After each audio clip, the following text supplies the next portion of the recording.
What is good, friends, and welcome back. We're trying to play it cool, but in reality we're really excited about the latest optimization, the 9.1 version of Warpath. When I say we, I'm talking about me and Scopes. He will be making this video with me. Hello guys, welcome everyone. So we're gonna talk about the major optimization of 9.1, and we will do things differently this time. We'll sort those optimization by popularity, because a lot of you guys were complaining or requested a few change, a few upgrade, a few optimization about the game.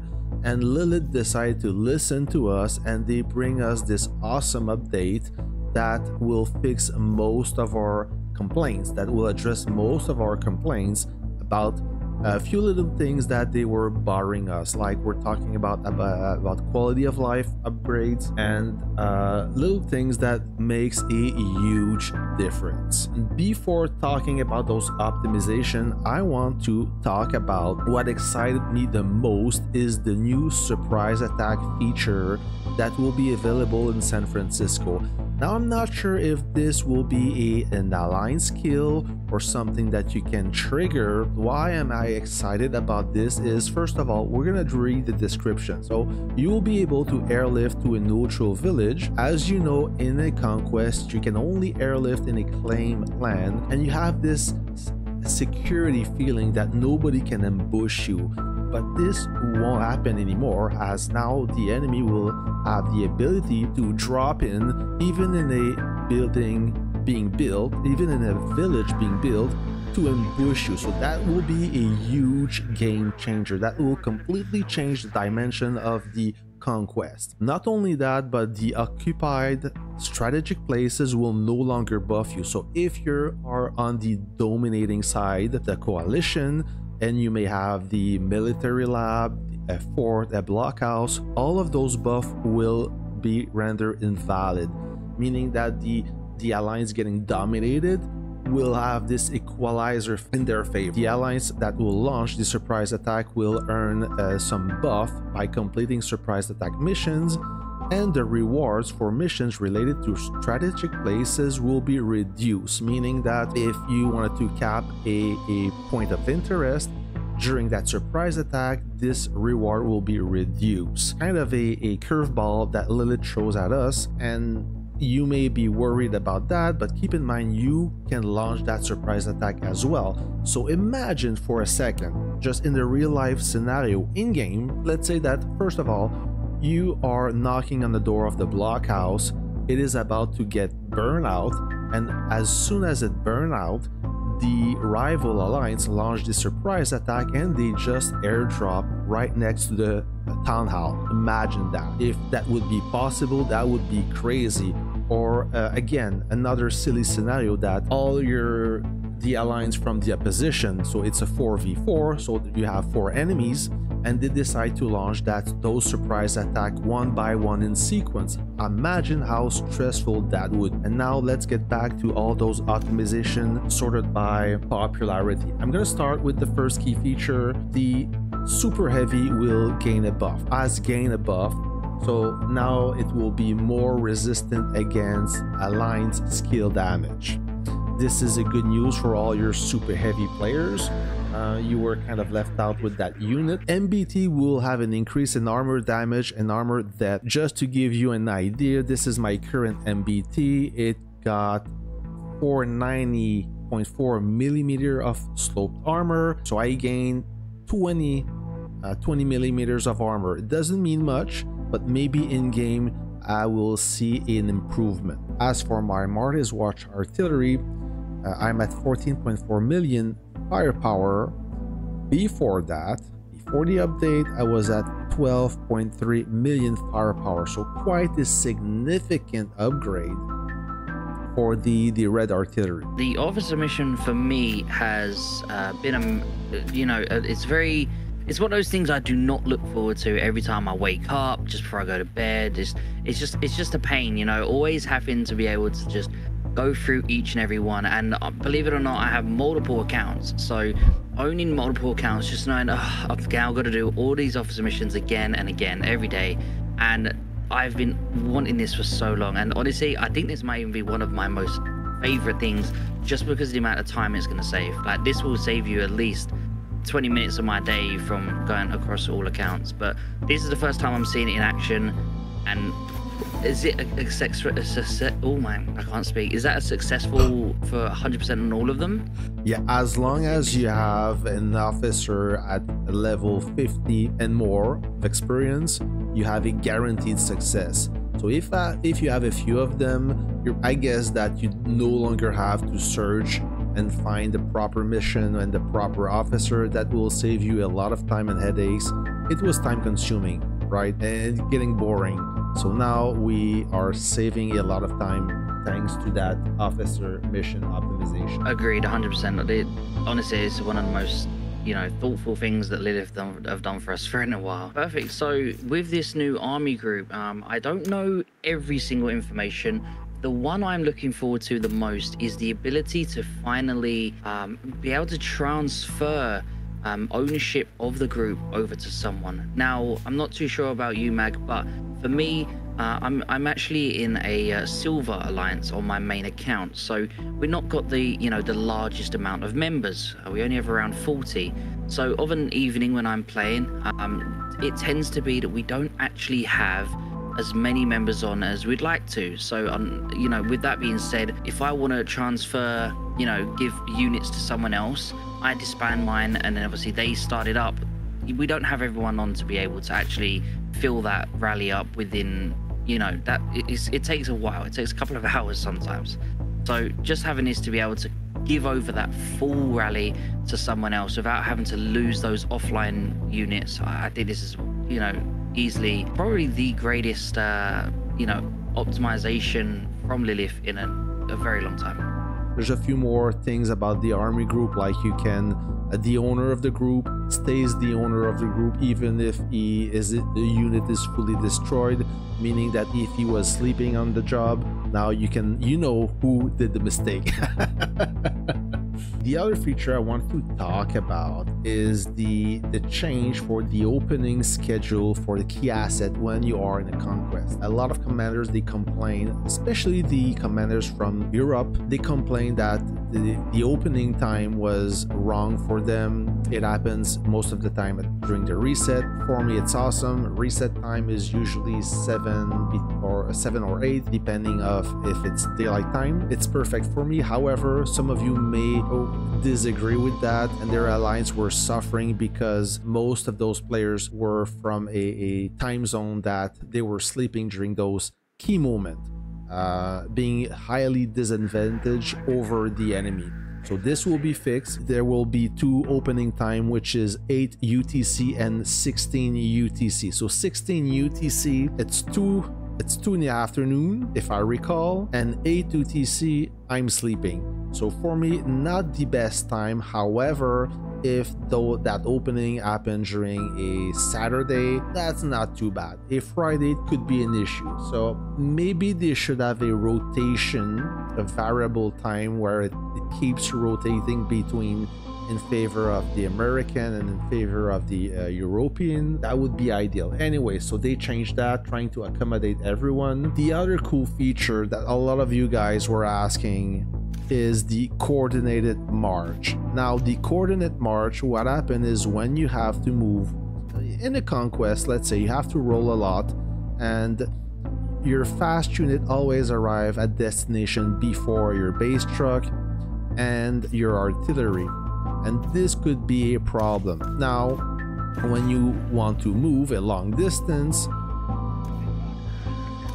coordinate march, and then all my units should be moving at the same time, almost, and they're not.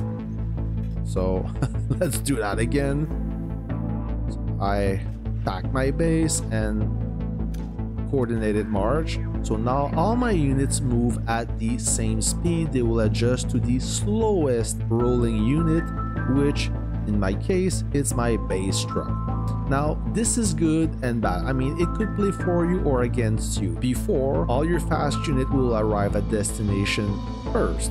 right? If you get ambushed, maybe you lose only your artillery, or maybe you lose only your fast unit. Now, if all your units move at the same pace, if you get ambushed, if somebody jump in front of you and you're AFK, you're away from the keyboard, you will lose all your units. So guys, be careful. This is not a safety feature, it's a quality of life feature, but it could play against. All right, just be mindful of that. You can disable it in the menu. Yeah, go ahead. I think if you are AFK, as you said, this is definitely a very bad thing. But if you are alert and aware, this is, I think, will actually save you in the terms of, you know, all your units are right next to each other. You can then instantly, you know, build your base and pretty much get all of your units back inside so quick that you probably won't lose too many units, you know? Right, it's up to you. Like I said, I mean, if you're sleeping, then only God knows what's gonna happen to you.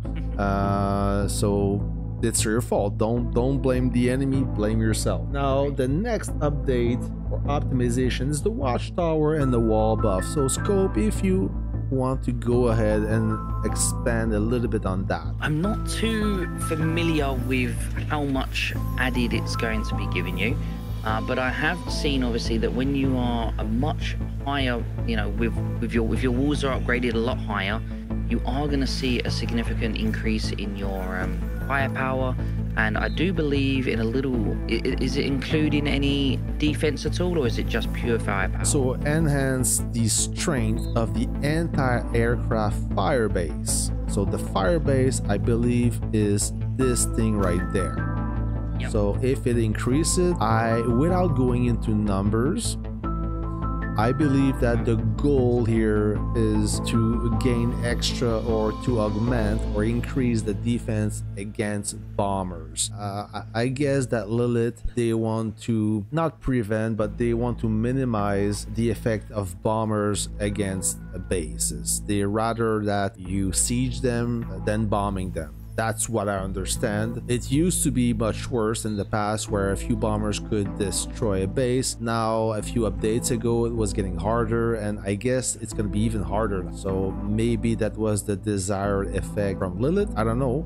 It's hard for us to comment. We don't have the numbers, but we have to assume that this is their intention. Better buff for walls, Watchtower, and anti-aircraft gun. Now we're going down, we're sorting those optimization by priority, and some of you requested to see the critical strike effect or prompt when it launches. More and more officers offer the critical strike, but you never see that effect taking action. So you almost think it doesn't happen, but now you're supposed to see it, or you have a notification of the critical strike. And right now I'm trying to attack Raven, I don't see it, so I guess that's why I had to download an additional patch. It was just, you see? Well, there you go. Now we see the critical strike taking effect.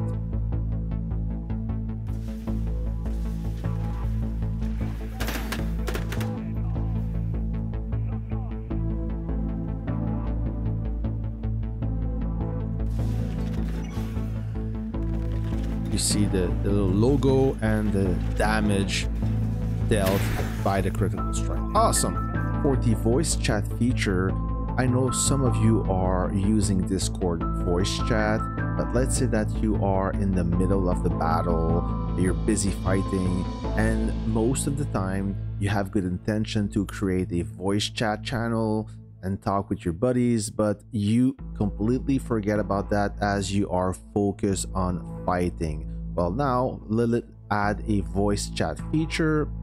If you want to play with it, you see the plus sign, you press on it, the phone logo, and then it will ask you to create a voice chat. Now you have your microphone. By default, it's turned off. If you want to unmute, you simply press it, and you can now close this or minimize this.